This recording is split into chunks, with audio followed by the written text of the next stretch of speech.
and we'll be live. Welcome back, animal lovers, to Awakening with Your Animal Family.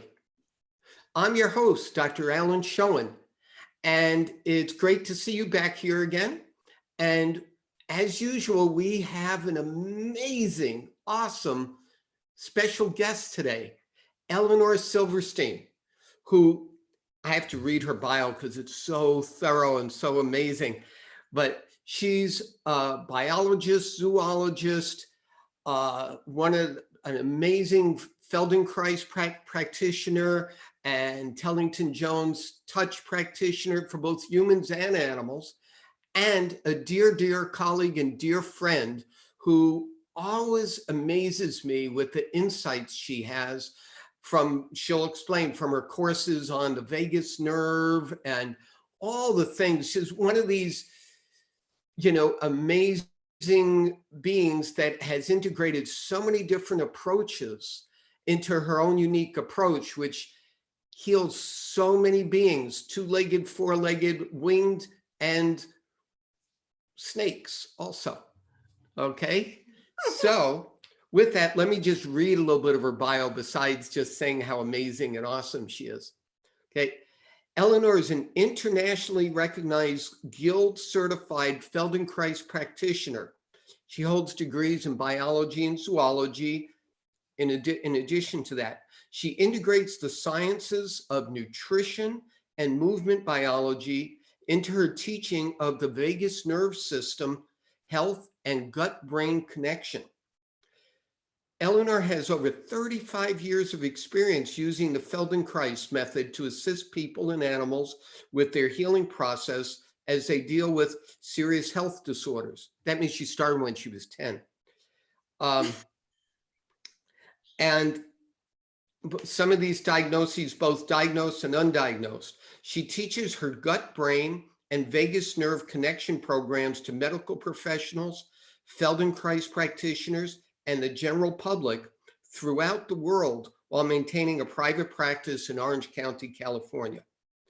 And there'll be links to her website and her courses, and she gives free links to different courses that she gives. So if you come and you go, wow, this is amazing, I want to learn more from Eleanor, the links will be there, and she offers very generously different free courses as well.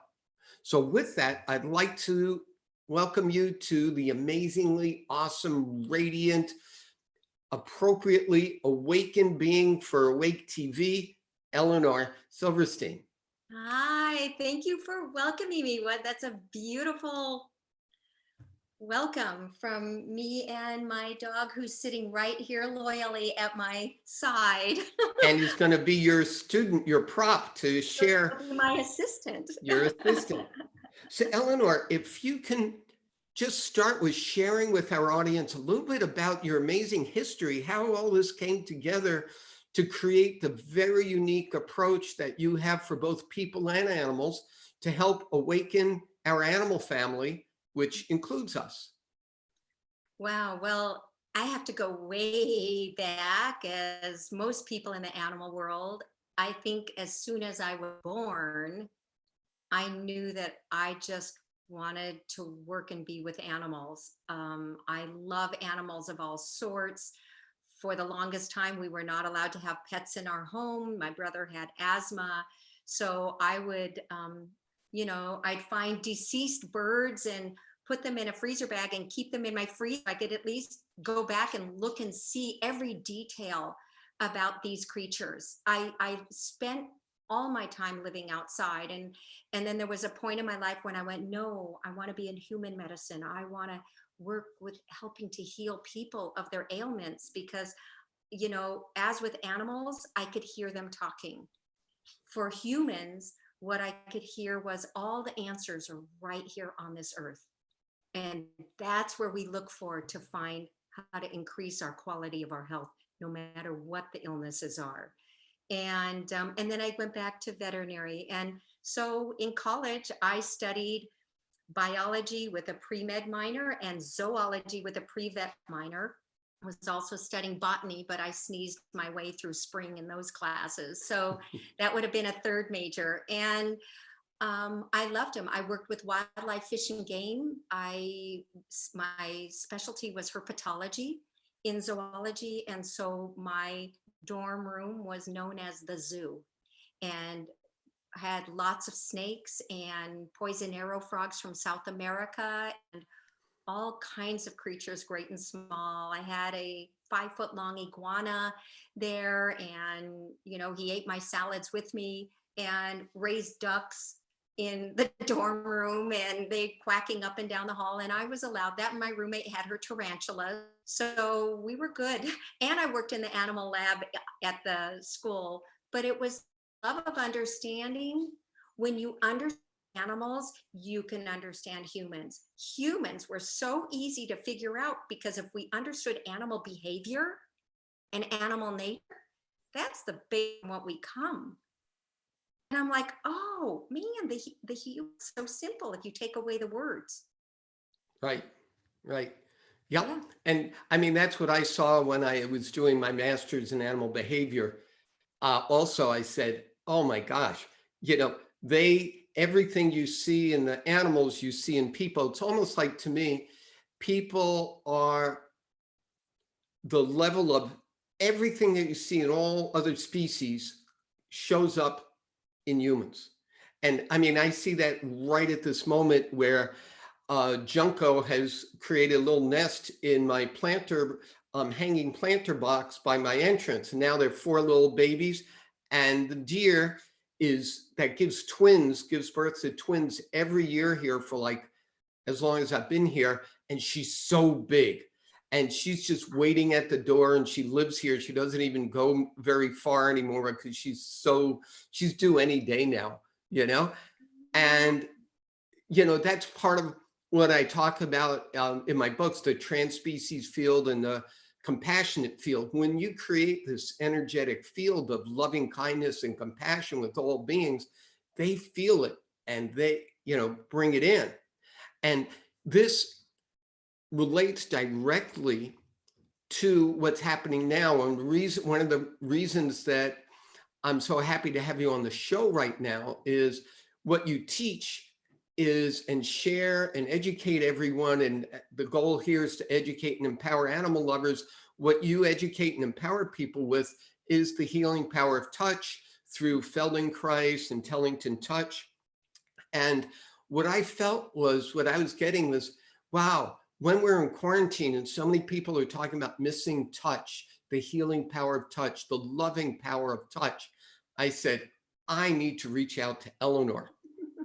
There's no one that can share with the audience more about the science behind the healing power of touch. So, because my audience are super educated animal lovers, veterinarians, all sorts of wonderful animal loving beings. And so if you can share a little bit about what is Feldenkrais, what is the science behind it, how does that relate to animals? And then throughout this session, this episode, what can they do by the end of this show to, based on what your knowledge and your wisdom, what you can share with them? So let's start with that.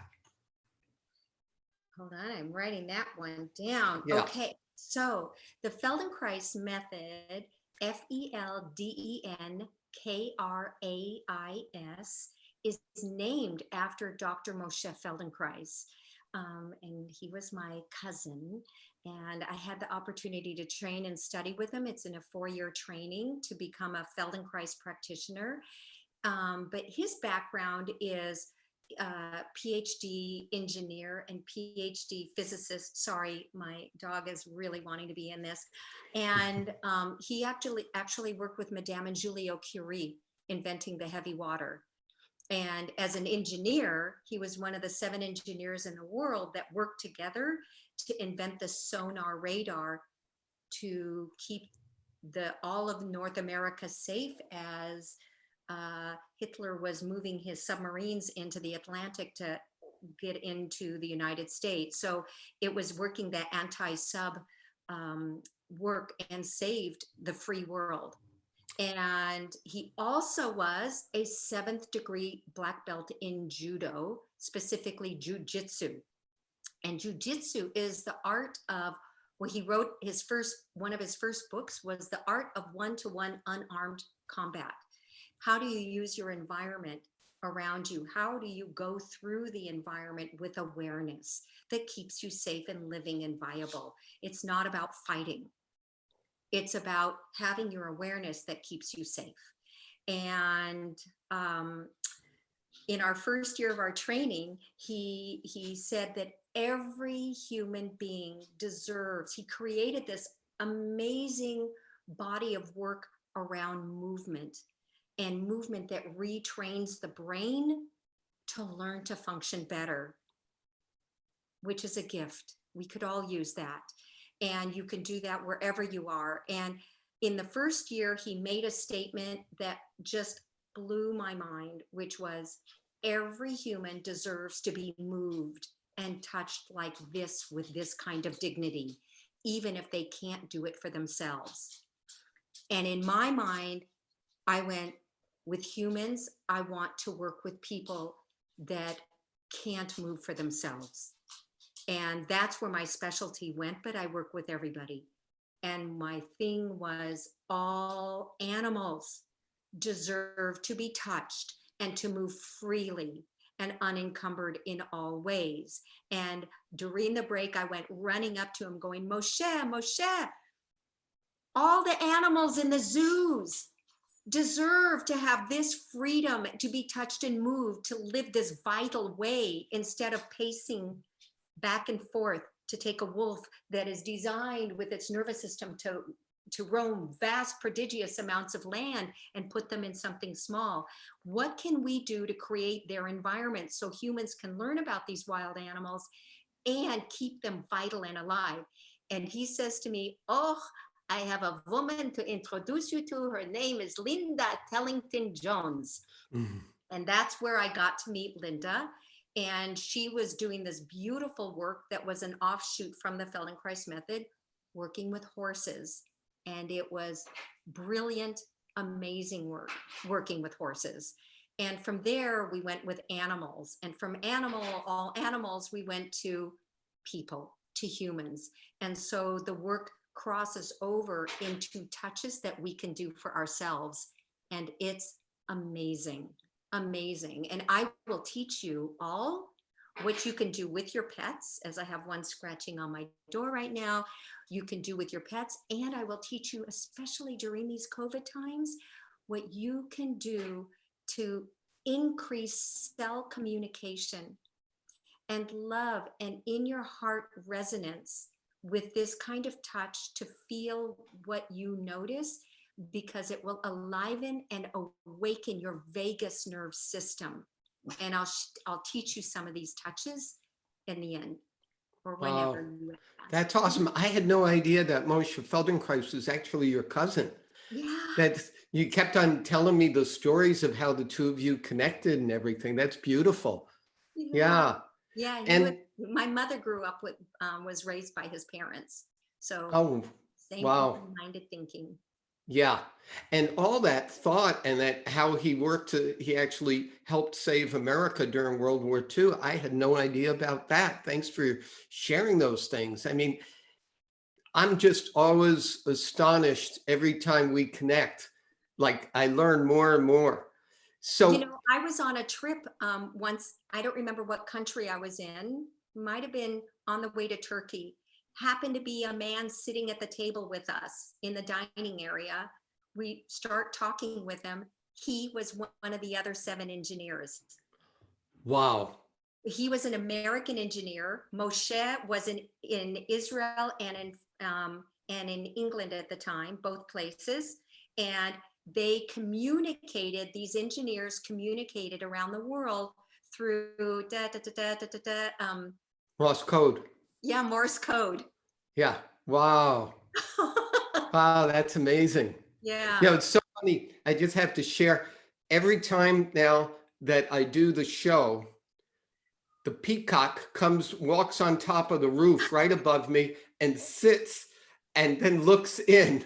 And this is like the third, fourth time it's happening. I'm just hearing him walking over and talk about the trans-species field and everything. So tell me a little bit more then.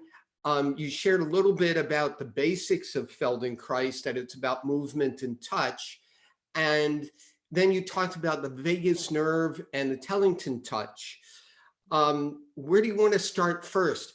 Well, How does the vagus, yeah, go ahead. how does the vagus nerve fit into all of this?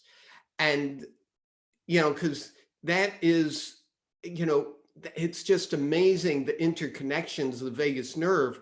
But as we've gotten to know each other, I've learned even more about it that we don't learn in veterinary school. Yeah. Boy, it gets me thinking about animal health. So do you have the picture I sent you? Or if not, I can just describe it.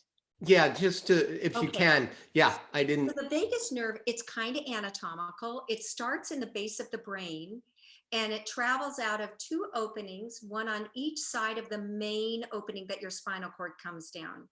And it travels out and it goes down along the side of your neck, and it goes down along your esophagus and travels deeply into the heart and to the lungs. I want you to think about these places where it travels. Oops, you know what I didn't say? It really wraps around the left carotid artery. That's a big deal for a lot of people who have left carotid artery issues. Conversation for another time, if you ever want.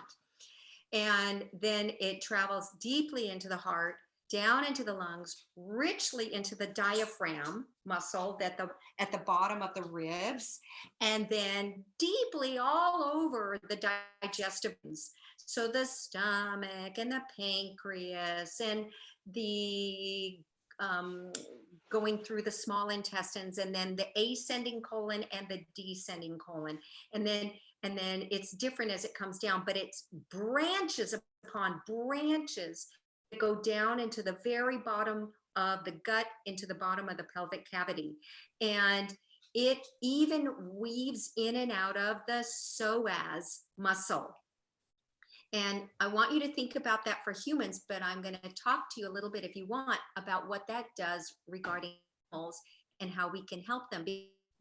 When animals get older, the gait goes off and there's a little issue, but how do we know it's not the vagus system? That the vagus nerve branch is stressed, and so the psoas gets pulled, and then if the psoas gets pulled, then the vagus nerve gets constricted, and then it can't feed back up the system to the brain. So even though anatomically it starts from the brain and goes all the way down like this great wandering nerve, vagus means wandering, even though it goes all the way down there, 90% or so is transmitted informationally, neurochemically, from the gut up the vagus nerve to the brain. And it's neurochemical, and it is educated by the bacteria in the gut. Educated. So depending on what gut bacteria is in there as to what information is going to transmit up, that's pretty interesting and specific. You really are what you eat. Wow. And I think in terms of dogs, and I think of how many dogs have a version of mast cell cancers, right? And the mast cells in the gut. And if it depends, what was the food that they were eating? Was there inflammation? Was there histamine production and allergies to a food or environment first? Usually something like that. But there's touches we can do to even notice that something in the gut isn't working well. And if the mast cells aren't getting the proper information and they're inflamed, the vagus nerve again gets affected, and that affects up to the brain again also. It'll affect the lungs, it'll affect the heart. Wow. Does that make sense?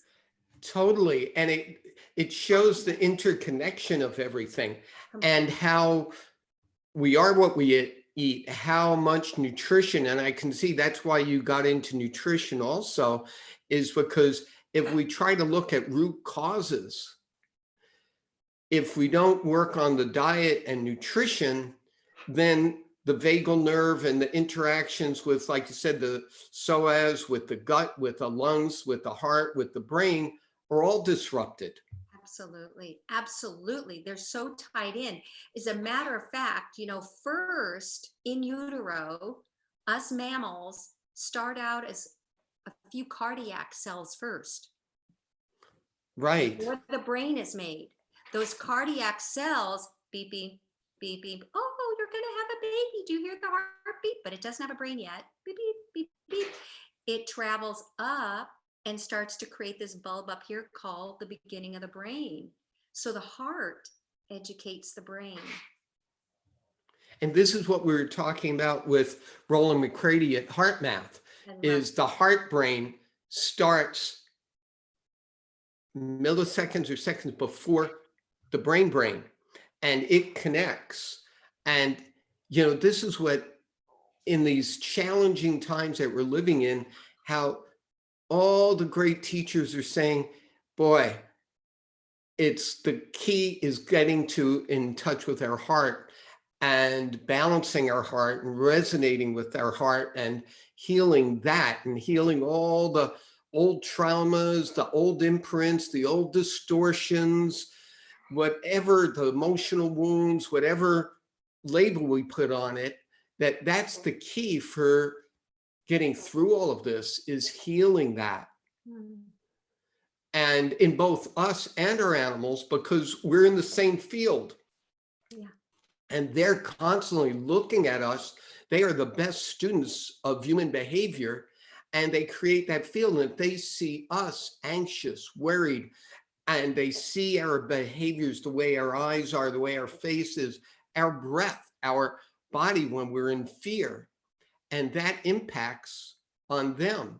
So that the key to healing all of it and creating a harmonious, healthy, happy environment is us working on our vagus nerve and our heart. Yeah. If I'm hearing you correctly. Yeah, and we can do that with this most gentle touch. Well, that's the question I was going to have. Okay, show us what we can do. Okay, to work our vagus system, we can do a very thing Linda Tellington Jones created that's called the heart hug. And so you can hear my cat walking down the entryway, meowing, meowing. My other dog is scratching. Everyone wants in here.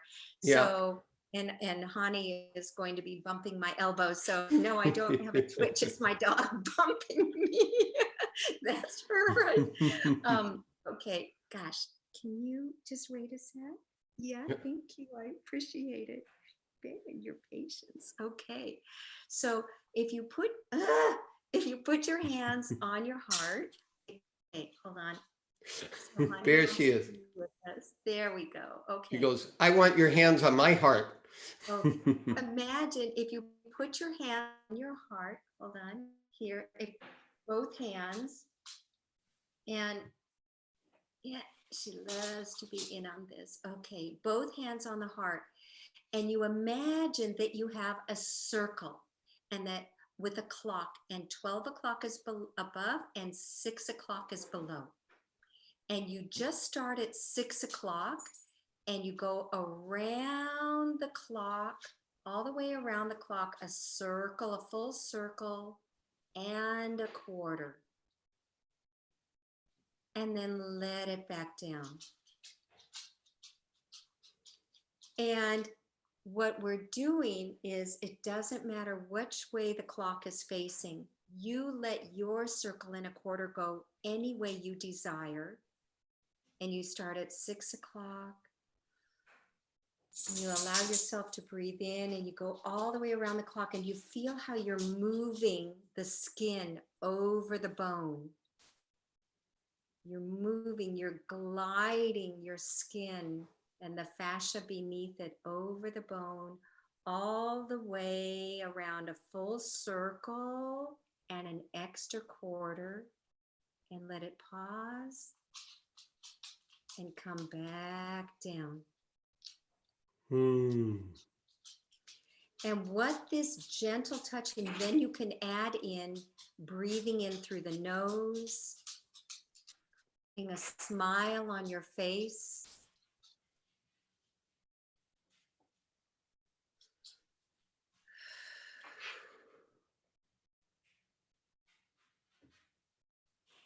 Notice that quietness that you feel now. That gentle gliding of the skin produces oxytocin. And oxytocin is part of serotonin together with it, and it helps to increase the vagal tone quality. And it brings us into that state of calm and that state of connecting into our heart. And we can even add in, as we go down from 6 o'clock and we go gliding around the full circle in a quarter with a pause, and then you take in that breath through your nose and you say something small that you are thankful for with a grin on your face. I am thankful that the sun comes up every morning. It can be anything you can give that thanks for.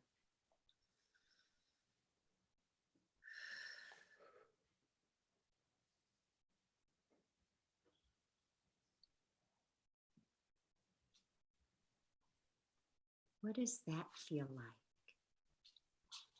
That quieting in you?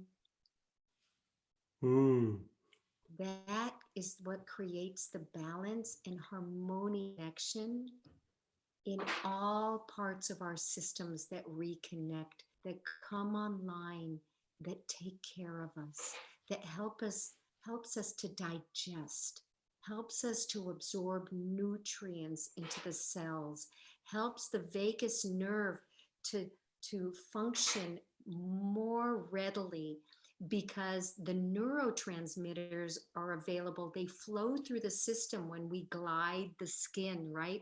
Right, Alan? Exactly. This is the healing power, like what I've talked about throughout my entire career is the healing power of the love of animals, of us wanting to hold them and just touch them, and then them wanting to be with us. And till neuroscience has been able to explain that more, we would just say, oh, it's human animal bond, but now at one level, we can explain it based on neuroscience, but with your understanding and brilliance, bringing in Feldenkrais and the vagus nerve and everything into it with, and how that connects to the skin, brings it to a whole other level of scientific yet simple understanding that everyone I know goes, oh, wow, I get it. This, duh, why aren't we doing this more? Yeah. And as we're going through this quarantine, which seems to be letting up a bit now, but that with the social distancing and everything, I think that's one of the challenges.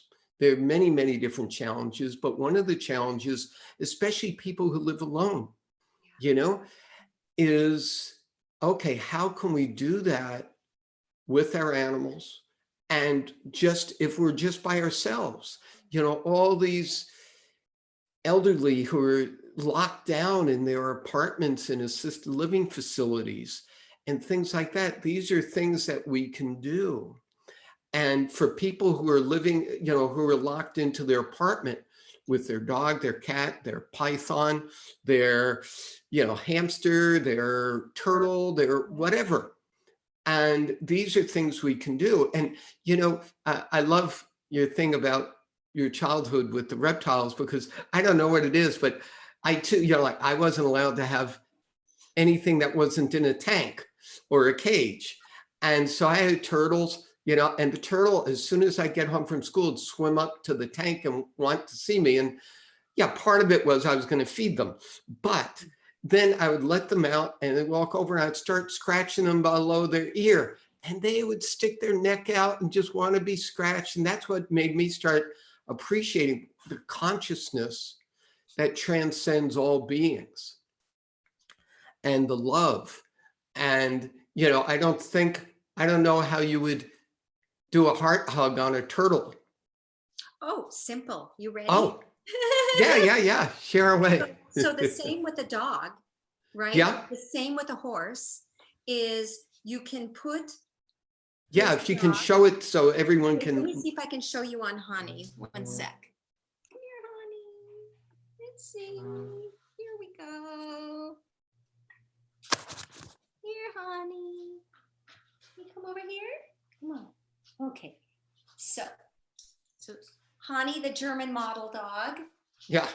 So I would go up on the withers. Hold on. Up along the withers and here on the chest. So with a turtle on the top of the shell Ah, and on the bottom of the shell, but slightly in front.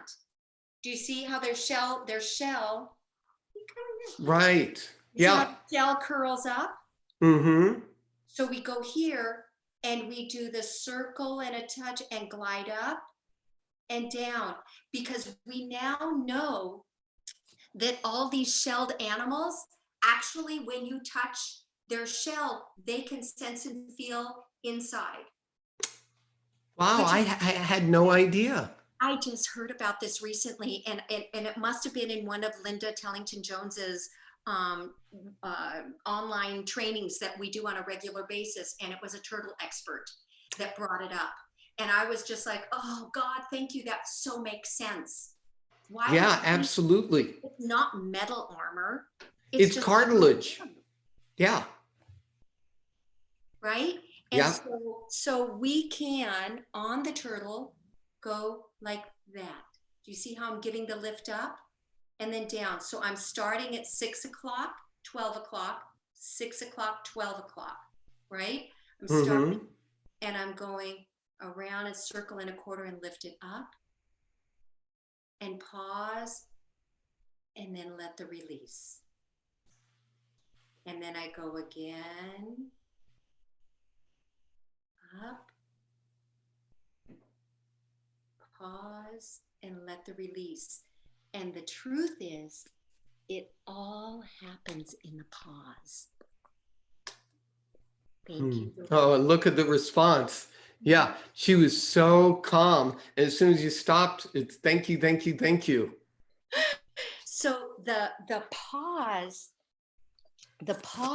in our touch is the big part.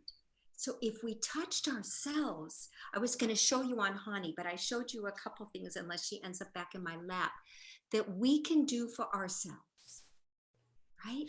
Is that the vagus system is involved in nerves that go to the face and to the upper jaw, around the eye, all over the scalp.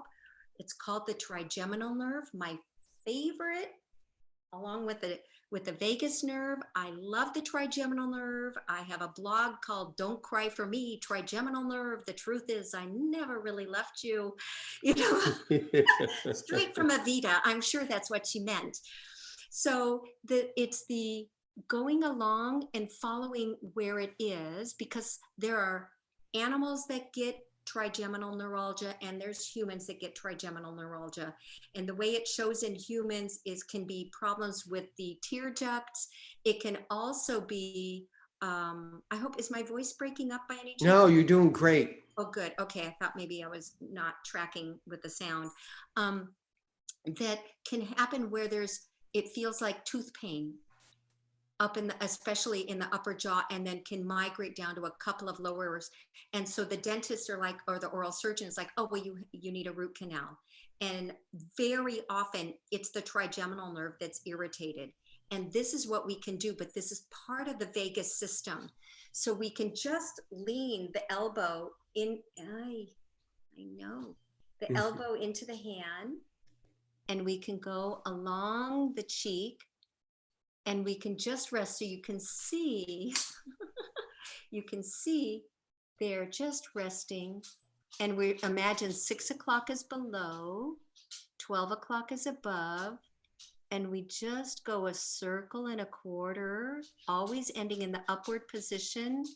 Pause and then let it down. Already Oh, elicits a breath from me. yeah. It's one of my favorites. And then I just follow along the jaw there, going circle and a quarter. You'll find the way that it feels right for you. And then letting it glide down. 6 o'clock is below, 12 o'clock is above. We start at 6 and go around the circle, a circle and a quarter, and letting it down. And then you can follow along the lower jaw, a circle and a quarter, and pause. Let yourself grin. Be soft in your eyes. Oh, I know this is so important because we hold so much in the face. This is not a massage. This is speaking to the deepest part of your nervous system. And then as you then let your hand go away, notice, what does that side of your face feel like? Your yeah, much more eye relaxed. The eyes relaxed. Yeah. and the ear? And the ear. Yeah. Is there even a difference in the sound of your hearing on that side than the other? Definitely. Like for me, it's fuller. I hear more. And so what we're doing is we're talking, and if I ever come back, I will take you into more detail to Oh, we're improve. going to have you on many different, we talked about, there's like, oh my gosh, there's so many different things we want to share with everyone that they can do at home.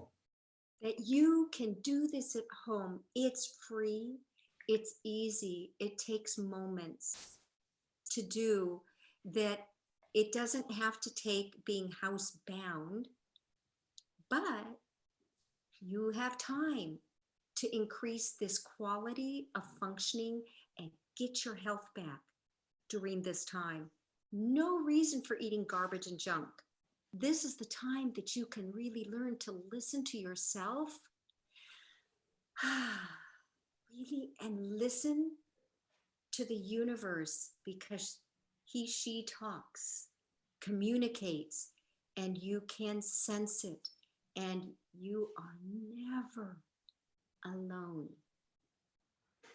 Right? With this global coherence, with this way that we all communicate. I can stand outside in my garden and I hear the birds, or open the window, hear the birds, hear the sounds. And I'm like, this is amazing. I am thankful every day that I can touch an animal. And if I can't, who the heck came up with teddy bears? I know this is a dog, but the person who came up with the idea of stuffed teddy bears knew automatically it does something for us, right? Squishy, soft, we can touch, right? We can work along there and give, because, okay, come here, come here, come here, you come up, come on, thank you. Okay, my German model dog. Okay, so look, if we go along, I know, come on. Okay, and we go along the face. Look, you can go along any dog. It's the place you're like, oh, wait a minute, my dog's not used to it. Start to do this calming. 6 o'clock is below, 12 o'clock is above, and you can start to go and do these circle touches along the face. Look at with this kind of breed, very long muzzle to work along, get the trigeminal nerve and the vagus nerve. And then of course, most of us, we just do this, right? Yeah, these are things that we do subconsciously. And way back in 1989, I think, Linda Tellington Jones and I did a workshop together in Connecticut for animal lovers, and she was showing this. And then subconsciously, I integrated this on with almost all the animals I worked with, whether it was a dog, a cat, or a horse, or others. And it's just very obvious, the response. Oh, And horse. I had a quick question for you. Gosh, we could go into so many different areas, but I just had an old client of mine bring up about a new horse that they're trying to, heal and rescue that is a chronic head shaker. And they just put it on drugs and this and that. And it just came to me, duh, because one of the concerns with head shaking in horses is trigeminal neuralgia. Oh, really? Cool. Oh, yeah. Wow, workable. Yeah. It's totally workable. And then Yeah. you teach them to do these circle and a quarters around the atlas and the axis. Right? Okay. You want to really, with them, go to the suboccipital muscles along the base of the skull, because it could be that right there, if it's the trigeminal nerve being uncomfortable, right? I'm not saying Right. neurological, uncomfortable, then that usually is going to be, if he's doing this, the suboccipital muscles are, I'm sure, tight.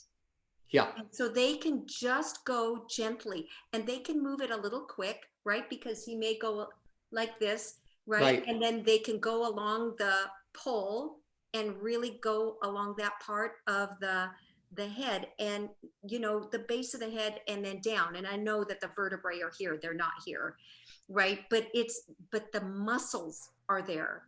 Those suboccipital muscles are there. And so now you're not adjusting, you're working a global system.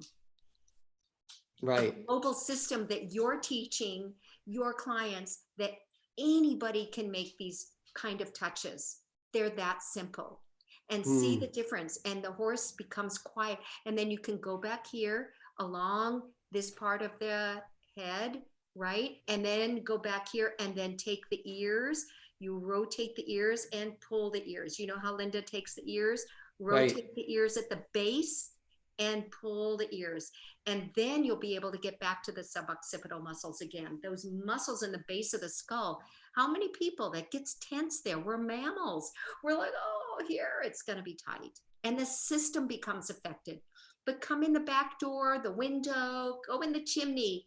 You can get in there and get to the system anyway. It's Beautiful. not just one way. Thank you. It's so interesting because there's things that I was doing as all of us, after we take so many different trainings, we just integrate things. It's once I get my hands on an animal, I don't even know what, like, oh, I can write off, say, oh, it's acupuncture, it's chiropractic, it's this and that. But what you're doing is you're working that whole, the fascia, the connective tissue, the bioelectrical communication system of the liquid crystalline collagen continuum, and the vagus, the trigeminal nerve, the atlas. And as soon as I do a quote unquote atlas adjustment, the horse drops their head, even the most scared horse, and drops it and looks at me and starts licking me. Do you know why? Why don't you explain it? I know my explanation, but I love the way you explain things. Okay, so it goes something like this. Yeah. The vagus nerve, the trigeminal nerve, and the glossopharyngeal nerve, the one that goes to the face, they all come out of these two tiny little holes on the sides of the big foramen, where the spinal cord comes out of the main hole. These come out of two small holes. And then they come along the side of the atlas and the axis. They come through there. And it's a biomechanical system. So it's not that it necessarily physically goes out of adjustment, those two top cervical vertebrae. If we as a mammal are frightened, concerned, alerted, alarmed, whatever you want to call it, imagine in these times, biologically and mechanically, they're going to rotate up and down or rotate in and up. It is designed to pinch off the nerve functioning and the blood flow to the base of the brain. So the brain says, oh, you're pinching off blood flow. I better just get it to the vital part of the brain and forget the front of the brain. So now I can just sort of stay in a base temperament of fight and flight, and my amygdalas might be more fired off. No, they do not hijack. They're a vital part of us. We don't need to live in that frightened part. And I cannot think in the prefrontal cortex, because it'll cut off the blood flow there. They've actually seen these in I think it's PET scans and And looking at functional the MRIs and functional MRIs, which is my favorite of all kinds. I would love to do many, many tests showing that. And so what ends up happening is when we touch them and even do a heart hug on that animal, give it a few moments, and biomechanically and measurably, those vertebrae, those two top vertebrae will float back to the proper place on us. So it's going to be on an animal too, because it's been measured on humans. It'll float back and suddenly the blood flow comes up. And they've done this through mindful meditation and all of this. Or it could just be where they do the test and they say, think of a bad moment, a frustrating moment. Whoop! They can actually see them rotate just in a frustrating moment. Rotate forward, blood flow gets cut off and just stays in base of brain. That's a place that we react instead of respond. Now imagine being with a 1,500-pound animal that is being in a place of react rather than respond. You as the 150-pound mammal could get hurt. Yep. Right? So Oh, and it's happened to me. Fortunately, not too often, but some horses that came over from Europe and my clients wanted me to see them as soon as they got out of quarantine, and they'd been yanked and cranked to be sold to Americans, and they were so scared. And I would just put my hands, try to get my hands sometimes in the atlas and axis, and they would start rearing and striking. And I would then non-verbally communicate with them, go take in deep breaths and connect to them and say, I'm here to help, let me know, and I'm not here to hurt you. But they'd been used to just being yanked and cranked and being hurt. And then they'd finally let me work on them, and I'd have my hands there, and I would put it under a label of an atlanto-occipital adjustment or a C2, C3 or this or that for the medical records.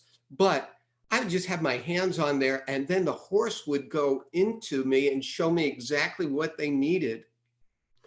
And I would do a gentle adjustment, not these yank and cranks. And then, have my hands on them and release things that, again, it was hard to put labels on. And then I would teach my clients what to do to maintain that. But as soon as I did that, the most fearful horse would just drop their heads again and start licking me. But I did get injured a couple of times when these are big 1,200, 1,400-pound horses coming over, and the client wanted me to see them right away as soon as they came out of quarantine, because they knew that they were dealing with things. And so I did get injured sometimes. Fortunately, not too bad. But boy, my atlas axis, my vagus nerve, my whole thing went out, and I wish I knew you then. Wow. I did get to give you a couple of lessons at once. Yes, you did. You did. And I'm forever grateful for that. Yeah, and to be able to give lessons to someone who is so enlightened and self-aware, your observations of yourself was a gift to get to work with somebody like that too. So thank you. So cats are the same? Oh yes, kitty cat. Okay. Sure. We can just go right again in a kitty cat. Nope, neither of mine are in here. But Yeah. it just seems like right behind you get, no, yep. honey, this is not your stuff. They let you know right away. Right? And there's a thing there. So it's like, it's, how sometimes you're ever drawn to just working along that. And then you can just touch, look how I take that, right? Just touch the fingers and go like that on the cat. And then go a little bit along that area in the base of their skull. They love it. And then of course, if you need to convince them, you can give them a little bit under here and then come back over there. Because maybe they haven't had that ever. So it's like Alan is saying about the horse, you need to show them that this is a safe area and it's magnificent, and they will feel so good. And then they'll be all about, just give you the head like this, just so you can take a couple fingers to go along there. Yeah, they let you know. The cats, dogs, they show you, and the horses, they just show you right where. And even, you know, when I worked on some alpacas and some llamas that had, not the Dalai Lama, but animal llamas that had issues in the neck, and they came to me for quote unquote arthritis in the neck or this and that. And you just work on those. And what I love is once the animal trusts you, they would just move right into you and show you exactly what needed to be done. And they'd let me know if I wasn't on the right spot, you know? And that was part of my learning, you know, of all the animals. What great teachers who were for me is once I had my hands on them, they speak, you know? And nowadays, you know, living on this small island, and I don't practice here, I'm retired from active veterinary practice, but my old clients, we're friends. You know, I've taken them through generations of dogs, cats, and horses. So they'll ask and I'll guide them through suggestions like this. And they just go and say, yeah, that they just look at you and let you know and melt. And this is, again, one of the many, many layers of the trans-species field and the compassionate field is that hands-on touch, and the touch, the energy that goes through our liquid crystal collagen continuum of our fascia, our connective tissue, as this bioelectrical system, and ours connecting with them, and how healing that is for all of us, especially, and again, this is why I was so excited to have you on. I'm so glad you were able to make it on the show, is because when you read in the media these days, which I try to limit, but how people are missing touch. And this is what we can do. And animals are missing touch. We're all missing touch. Yeah. And that there's a scientific basis. It's not just, oh, I just love rubbing you. No, and it all boils down to the vagus nerve where we started. Yeah. Maybe we call it our compassion nerve, right? Oh, that's beautiful. Oh, I just came up with that. Oh, I love that. You know, We should coin that right now, the compassion nerve. Wait, I'll write it down. Hold on. Yes. I love that. I'm going to do that. I'll send it to you. Yeah. Oh, I even put it in a heart. Yeah. Because, you know, when we look at each other and we see each other through soft eyes, right? Yeah. I'm sorry. And like cat eyes, soft eyes. There is breath that happens in that. And that look in the eyes is what connects us and bonds us. I know that with a canine, you don't look directly into their eyes, but all you have to do is just shift your head a little bit for a canine, right? You can just shift the head a little and have one more dominant, the other one more recessive. It's off in the back, and tilt the head, and they can receive that look. Right? Isn't that fascinating? I did that subconsciously, but I didn't understand that.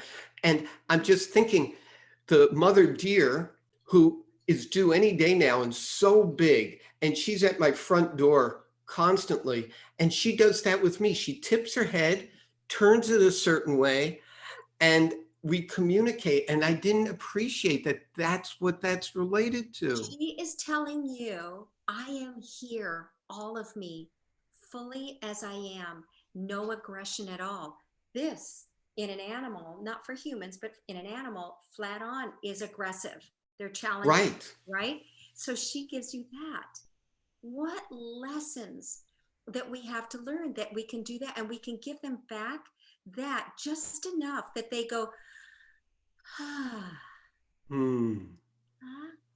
Yeah.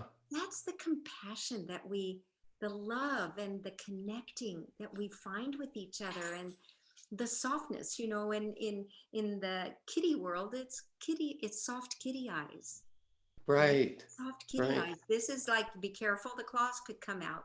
So it's the soft kitty eyes. It's the and so, but think about it. It's all that system, the nerve system that comes to the face. They don't. Oh gosh, that's so beautiful. I Yeah. can't believe we're starting to run out of time, but we're going to have you on more. We're going to coming attractions where we were talking about this earlier when we were doing the pre episode chat is you're going to come back on at some point and share about different ways to help with touch for arthritis and for neck issues and the difference between the benefits of a harness versus you know, a collar. And there's so much we're And going to be hearing, sharing and hearing, and and hearing. hearing in our pets and us, because when you bring up the collar. Yeah, I know when I get yanked on my collar. No. Yeah. So are there some last minute things in the couple of minutes we have left that you would like to share during this time? So what I want to, if in case, because usually people will ask why a circle and a quarter. First I'll ask, with a circle and a quarter, which direction? Try one a couple times and try another. Usually the first way you try it, it feels right, but not always. Maybe it's a second way. You'll find one actually it resonates with you more clearly.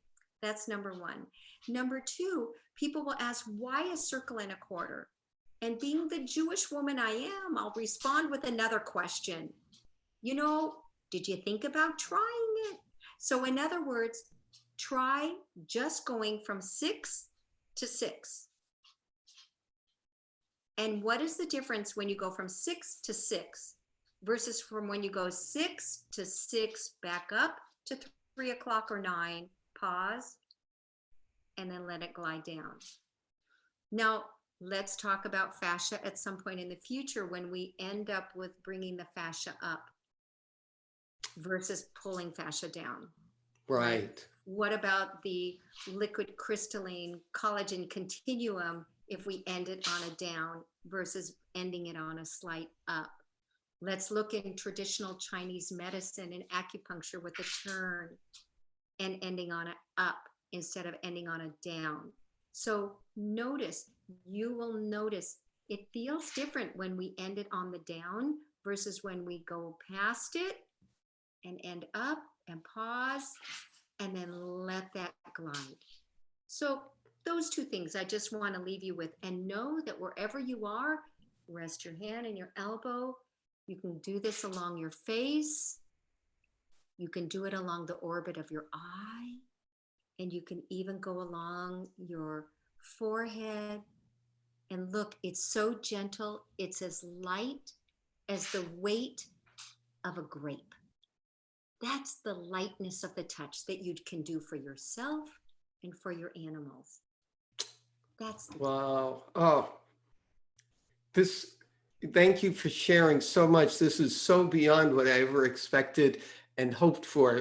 And we're ending with something that is enlivening, warming, loving, compassionate as we're going through these challenging times. And that's my goal, especially with all the episodes during this time, is what can we do to heal and to be loved and to feel that? And I can't thank you enough for sharing this with everyone on Awake TV and in Awakening with Your Animal Family. And this truly is part of awakening with our animal family.